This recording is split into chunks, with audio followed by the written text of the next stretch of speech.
Bonjour. Cette histoire intéressante nous vient de Riga, la capitale de la Lettonie. Le titre est « Hors du surnaturel ».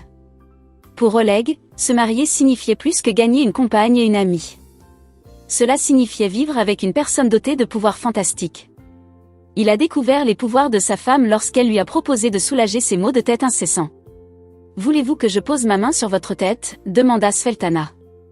Sans attendre de réponse, elle posa une main sur sa tête. Immédiatement, le mal de tête disparut. « Oh, ça m'a aidé !» s'exclama Oleg avec surprise. Depuis, chaque fois qu'Oleg avait mal à la tête, il savait où aller. Il ne savait pas comment Svetlana s'y prenait, mais il ne s'inquiétait pas. Il y avait beaucoup de choses qu'il ne comprenait pas dans la Lettonie soviétique. Mais la seule chose dont il était sûr, c'est que Dieu n'existait pas. Oleg a été élevé dans un foyer athée. Comme beaucoup de gens dans la Lettonie athée, il ne croit pas en Dieu. Mais il croyait en des forces invisibles. Svetlana aimait lire des magazines sur le surnaturel et elle avait des liens avec une force invisible. Un jour, alors qu'Oleg réparait la voiture, Svetlana a entendu une voix qui lui disait d'utiliser ses pouvoirs mentaux pour éteindre le moteur de la voiture. Avant même qu'elle ait pu y penser, le moteur s'est éteint.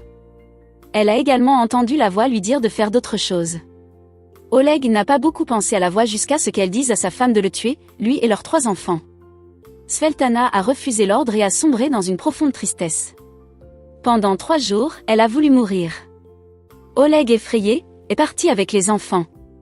La mère de Svetlana a appelé une ambulance et Svetlana s'est retrouvée dans un hôpital psychiatrique. Lorsqu'Oleg a vu le psychiatre, il lui a demandé si sa femme sortirait un jour de l'hôpital psychiatrique. Le psychiatre répondit « Je ne peux pas la garder parce qu'elle n'est pas folle. Elle n'a pas besoin d'un hôpital.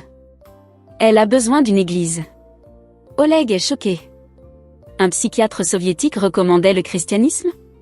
Oleg et sa famille n'avaient aucun lien avec une église. Il ne sait pas quoi faire.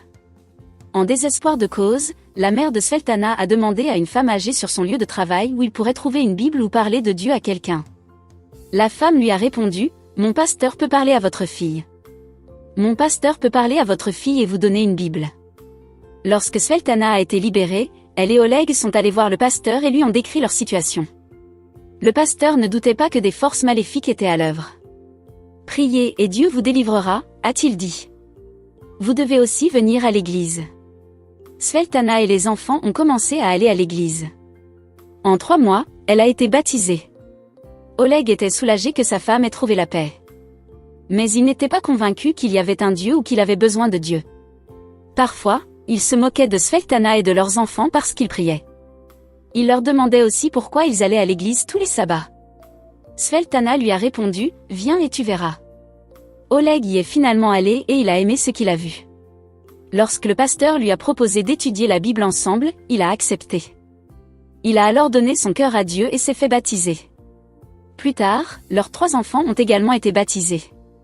Aujourd'hui, je suis pasteur de l'église, explique Oleg. Je n'avais jamais pensé que je serais pasteur. Depuis 1998, Oleg est pasteur, responsable de la jeunesse adventiste, travaillant avec les éclaireurs et faisant participer les enfants à des campings et à d'autres activités. Svetlana a travaillé étroitement à ses côtés. Oleg aidera à superviser le projet du 13e sabbat de ce trimestre dans la capitale de la Lettonie, Riga, un centre d'influence où les éclaireurs, les enfants et les familles peuvent participer à des cours de langue, des sports et d'autres activités centrées sur le Christ. Merci pour votre offrande généreuse d'aujourd'hui qui contribuera à ce projet et à un camp de jeunes pour les éclaireurs au Monténégro.